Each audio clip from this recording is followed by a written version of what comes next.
Imagina que tu hijo te llama en la madrugada después de una fiesta. Te dice que su auto cayó en una zanja y que ocupa tu ayuda. Así que vas a buscarlo hasta la carretera y cuando llegas al lugar donde se supone que está, no lo encuentras. Y después de un tiempo de estar comunicándose por llamada, simplemente se corta y nunca más vuelves a saber de él. Este es el misterioso caso de Brandon Swanson.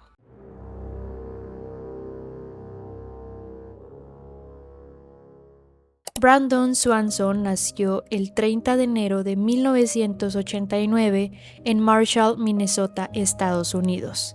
Sus padres fueron Brian y Annette Swanson. Era el mayor de dos hermanos, y en la escuela se destacaba por su inteligencia, su sentido del humor y su interés por la lectura. Desde muy chico siempre fue muy buen alumno y tuvo muy buen rendimiento en las aulas, además de que mantenía un vínculo muy cercano con su familia. Después de que en el año de 2007 Brandon se graduara en Marshall High School, decidió estudiar aerogeneradores durante un año en el campus de Minnesota West Community and Technical College en Canby. Y para el 13 de mayo de 2008 se encontraba finalizando el semestre de primavera. En ese entonces Brandon tenía 19 años de edad. Según sus amigos, era un chico muy tranquilo, muy responsable, y también era una persona que estaba muy familiarizada con las rutas rurales del suroeste de Minnesota, un dato que va a ser muy importante para este caso. Ese mismo día que acabó el curso, Brandon y sus amigos planearon festejar, por lo cual acudieron a dos fiestas diferentes en la misma ciudad de Canby. Según sus amigos, estuvo bebiendo un poco, pero no llegó al punto de embriagarse. Y después de pasar un rato agradable, Brandon decidió regresar a su casa que se encontraba a 48 kilómetros de distancia. En lugar de usar la ruta principal, él decidió desviarse por unos caminos rurales de ripio. Cabe aclarar que esto era muy común entre las personas que estaban familiarizadas con esas rutas y con la zona agrícola, la cual se encontraba muy poco iluminada. Era la 1:50 de la mañana del 14 de mayo de 2008. El teléfono de Brian y Annette Swanson sonó. Era su hijo. Al estar conduciendo por la carretera, el auto que el chico conducía, el cual era un Chevrolet Lumina, había caído en una zanja de la cual no podía salir. Brandon estaba bien, no estaba herido y eso tranquilizó a sus padres. Como él ya no podía conducir, le pidió de favor a sus padres que fueran a recogerlo. Para esto, ellos no sabían exactamente la ubicación de su hijo, pero más o menos por las indicaciones que Brandon les dio, condujeron hasta el lugar. Esto mientras aún seguían en llamada. La señal era un poco inestable debido a la carretera, pero aún así se mantuvieron en comunicación. Brandon empezó a encender y apagar las luces para que pudieran verlo, pero para los señores Swanson solo había oscuridad. Todos estaban demasiado confundidos, pues prácticamente estaban sobre la misma zona, pero no se veían entre sí. Después de algunos minutos, Brandon se dio por vencido. Le dijo a sus padres que a lo lejos podía ver unas luces, y que probablemente estaba cerca de un pequeño pueblo llamado Lind, que se encontraba aproximadamente 11 kilómetros al suroeste de Marshall. Así que le pidió a Brian que condujera hasta el estacionamiento de un bar local que se encontraba ahí y que lo esperara. Durante el trayecto nunca cortaron la llamada. Según el padre, Brandon se encontraba totalmente lúcido y tranquilo. Incluso describía el terreno por donde iba caminando, diciendo que había verjas y que escuchaba el ruido de agua cerca. Cuando pasaron 47 minutos exactamente a las 2:30 de la madrugada, Brandon dijo una expresión que alarmó a sus padres. Del otro lado del teléfono solo escucharon cómo Brandon gritó "Oh mi", y después se quedó todo en silencio. Brian y Annette le hablaban, pero él ya no respondía. Así que decidieron cortar la llamada e intentar llamar de nuevo. Y después de muchos intentos, finalmente se rindieron. A las 6:30 de la mañana, la pareja reportó a la policía de Line la desaparición de Brandon. Pero las autoridades mostraron una actitud muy indiferente al inicio. Uno de los oficiales le dijo a Annette que era muy común que los chicos de esa edad se quedaran fuera hasta tarde después de un fin de curso, y que ese era el derecho de estar perdido de Brandon. Unas horas más tarde, la policía de Lyme comenzó la búsqueda, pero no se encontraron rastros de Brandon ni en la ciudad ni en las afueras. Así que le pidieron ayuda a la oficina del sheriff del condado de Lyon llamado Joel Dahl. Finalmente, la oficina del alguacil pudo conseguir los registros del teléfono de Brandon, los cuales revelaron que él no estaba cerca de Lyme como habían creído durante toda la llamada, sino a unos 40 kilómetros al norte en las inmediaciones de Porter y Taunton. Buscaron en esa área y lograron encontrar el coche abandonado de Brandon en una zanja, a lo largo de la línea del condado de Lincoln, a una milla al norte de la autopista 68. Uniéndose a la investigación, la oficina del sheriff de ese condado, llamado Jack Bisecki. El auto estaba totalmente intacto y sin señales evidentes de violencia. En la escena no se encontraron huellas alrededor del vehículo, ya que la grava suelta y la vegetación dificultaban el poder encontrar hacia dónde se había dirigido. Un dato muy importante es que Brandon era legalmente ciego del ojo izquierdo y normalmente siempre usaba gafas para ver mejor. Sin embargo, cuando encontraron su coche, los lentes seguían dentro del vehículo, es decir, no los había llevado con él. Para algunas personas este detalle podría indicar que estaba más desorientado de lo que parecía. Los investigadores revisaron la última señal del celular y descubrieron que había pasado por una antena telefónica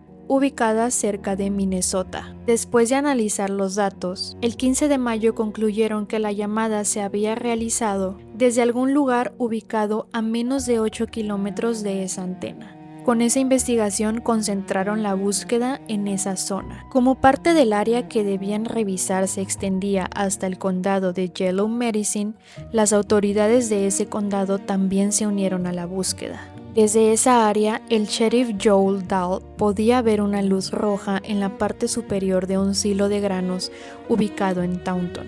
Pensó que quizás esa era la luz que Brandon vio antes de desaparecer y que lo hizo creer que estaba cerca de Lyme. Mientras continuaba la búsqueda, las autoridades utilizaron aviones y helicópteros para buscar desde el aire. También trajeron perros rastreadores de las ciudades gemelas para intentar seguir el rastro de Brandon. Un equipo especializado de Dakota del Sur siguió un posible rastro durante unos 5 kilómetros, pasando por una granja abandonada y llegando hasta el río de Yellow Medicine. Recordaron que Brandon había mencionado escuchar agua correr, y como existía la posibilidad de que se hubiera caído a un río y se hubiera ahogado, las autoridades comenzaron a buscarlo en el agua. Utilizaron botes para recorrer el río y colocaron barreras para intentar encontrar cualquier evidencia. El día de la desaparición, algunas zonas tenían profundidad de hasta 3 metros, aunque para cuando comenzó la búsqueda el agua ya había bajado. Además, algunos agentes recorrieron las orillas a pie, mientras que otras personas buscaban en los alrededores a caballo o en vehículos todoterreno. A pesar de todos los esfuerzos, no encontraron ni siquiera las pertenencias de Brandon, y como las primeras búsquedas no dieron resultados, la mayoría de los operativos fueron cancelados. Sin embargo, el sheriff Jack Bisecki siguió revisando diariamente unos 3 kilómetros del río Yellow Medicine durante un mes completo,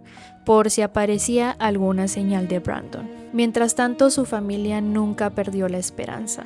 Durante años, los padres de Brandon dejaron las luces del porche prendida todas las noches, esperando que algún día regresara. Las búsquedas comenzaron nuevamente meses después, cuando los agricultores ya habían cosechado los campos que estaban sembrados. Antes no era posible revisar esas áreas porque los cultivos bloqueaban la visión. Durante estas nuevas búsquedas, los perros rastreadores siguieron detectando indicios de restos humanos en una zona al noroeste de Porter, la cual no había sido inspeccionada anteriormente. Cada año los equipos regresaban en primavera, cuando la nieve se derretía y antes de que los agricultores volvieran a sembrar. Esto les permitía revisar los campos con mayor facilidad. Y este proceso se repitió año tras año hasta 2011. Para ese entonces, las autoridades y voluntarios habían registrado 122 kilómetros cuadrados de terreno. En 2010, una agencia estatal especializada en investigaciones criminales de Minnesota tomó el control del caso y asignó a una persona para coordinar la investigación. Y también habilitaron una línea telefónica para que cualquier persona pudiera aportar información. Para 2015 ya habían recibido alrededor de 90 pistas diferentes. Y con el paso de los años, los investigadores cambiaron el enfoque de la búsqueda. En lugar de concentrarse principalmente en el río Yellow Medicine, comenzaron a prestar más atención a Mud Creek, un arroyo que desemboca en ese río y que se encuentra al norte y noroeste de Porter. Aunque uno de los perros rastreadores siguió el rastro de Brandon hasta el río de Yellow Medicine, su madre no cree que él se haya ahogado ahí. Según ella, el perro no se detuvo en el agua. Después de llegar al río, continuó siguiendo el rastro hasta el otro lado. Recorrió la orilla y luego avanzó por un camino de grava hacia el norte, hasta cerca del límite del condado de Yellow Medicine, donde finalmente perdió el rastro. Por eso, Annette considera que no hay pruebas claras que confirmen que Brandon se perdió en el río. Su padre, Brian Swanson, también había dicho que aunque Brandon había bebido alcohol esa noche, durante las llamadas telefónicas él sonaba tranquilo y coherente. No parecía estar confundido o desorientado. Otra de las posibilidades o teorías es que Brandon pudo haber fallecido por hipotermia, después de caer o cruzar por el río durante una noche muy fría. Según esta idea, logró salir del río y siguió caminando creyendo que estaba cerca de Line. Y esto coincide con lo que indicaron los perros rastreadores. Sin embargo, en algún momento el frío extremo pudo haberlo hecho colapsar y morir. Lo que hace difícil aceptar esta teoría es que la zona estaba rodeada principalmente por campos abiertos. Si Brandon hubiera caído ahí, muchos se preguntan por qué nunca se encontró el cuerpo a pesar de años de búsqueda. Esa noche las temperaturas rondaban los 4 grados centígrados y el agua del río estaba mucho más fría, por lo que la hipotermia era una posibilidad real, pero ya sabemos que nunca se encontró algo. Esta hipótesis también tiene algunos puntos que generan dudas. Uno de ellos es su teléfono celular. Después de que la llamada con sus padres se cortara repentinamente, el teléfono aparentemente siguió funcionando durante un tiempo. Según los investigadores, si el teléfono hubiese caído al agua y se hubiera sumergido, lo más probable es que las llamadas posteriores se hubieran mandado directamente al buzón o incluso que el teléfono hubiese dejado de funcionar inmediatamente. Además, aunque es posible que Brandon hubiera caído al agua y su teléfono en otro lugar, nunca se encontró el aparato cerca de algún río o arroyo. Otra hipótesis es que Brandon llegó a una de las granjas cercanas luego de perderse. Existen varias versiones de esta idea: que se desmayó en alguna propiedad, el granjero encontró su cuerpo y lo ocultó, que se desmayó y fue atropellado accidentalmente por una máquina agrícola, o que entró en alguna propiedad privada buscando ayuda y que el dueño acabó con su vida. Estas teorías suelen considerarse especulativas porque no existe evidencia real que las respalde. Sin embargo, quienes las apoyan señalan que algunos perros rastreadores detectaron un posible rastro en una granja privada y cerca de cierta maquinaria agrícola. Según esta investigación, el propietario no quiso que se hiciera una investigación en su propiedad, algo que para algunas personas resulta sospechoso. La teoría dice que Brandon pudo haber llegado a esa granja buscando ayuda y que pudo haber visto algo que no debía de ver.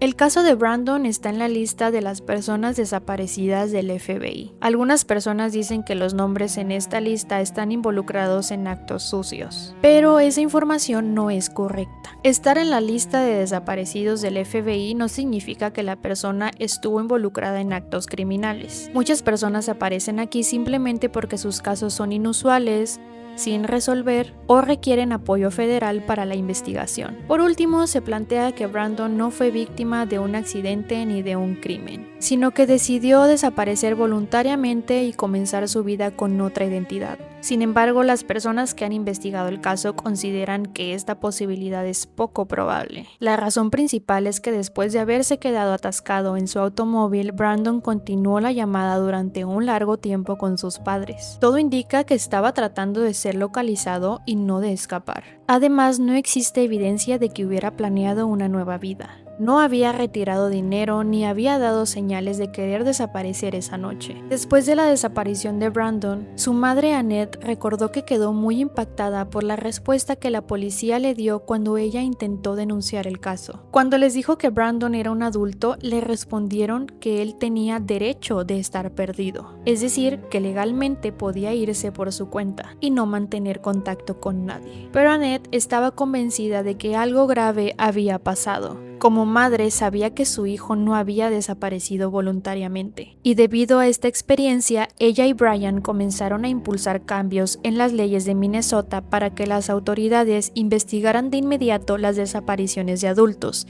sin esperar ni asumir que simplemente se habían ido por voluntad propia. Hasta ese momento, una respuesta rápida ya existía para los casos de desapariciones o secuestros en niños, y decidida a evitar que otras familias pasaran por lo mismo, Annette se reunió con Marty Seifert, un político de Minnesota cuyo distrito incluía la zona donde ocurrió la desaparición. Durante una conversación en un restaurante, Annette le comentó las dificultades que había sufrido cuando ella intentó denunciar la desaparición de Brandon y la poca urgencia con la que se manejó inicialmente el caso. Marty comprendió que cualquier cambio legal llegaría demasiado tarde para ayudar a encontrar a Brandon, pero creyó que podía servir para proteger a otras personas desaparecidas en el futuro. A partir de esas conversaciones comenzó el impulso para modificar la legislación estatal. Para lograr ese cambio, Marty Seifert presentó una propuesta llamada Ley de Brandon.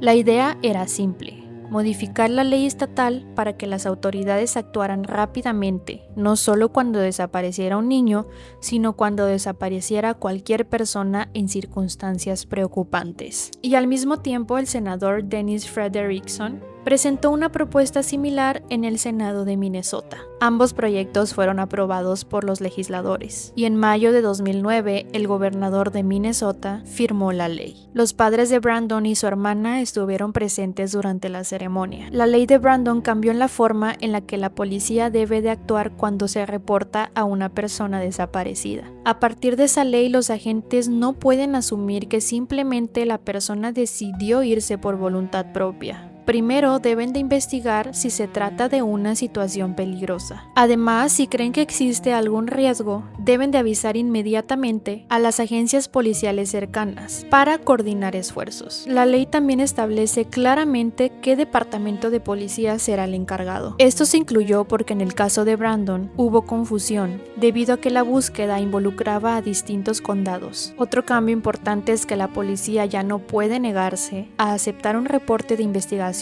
por razones como pensar que no hubo delito, que hayan pasado pocas horas desde la desaparición, creer que la persona se fue voluntariamente y que quien hace el reporte no es un familiar cercano. En resumen, esta ley eliminó muchas de las excusas que antes se ponían y que retrasaban a una investigación de desaparición. Desde entonces, las autoridades deben de actuar de forma más rápida. Después de que el gobernador firmó la ley de Brandon, esta entró oficialmente en vigor en julio de 2009. Pero más de una década después, Brandon Swanson sigue desaparecido.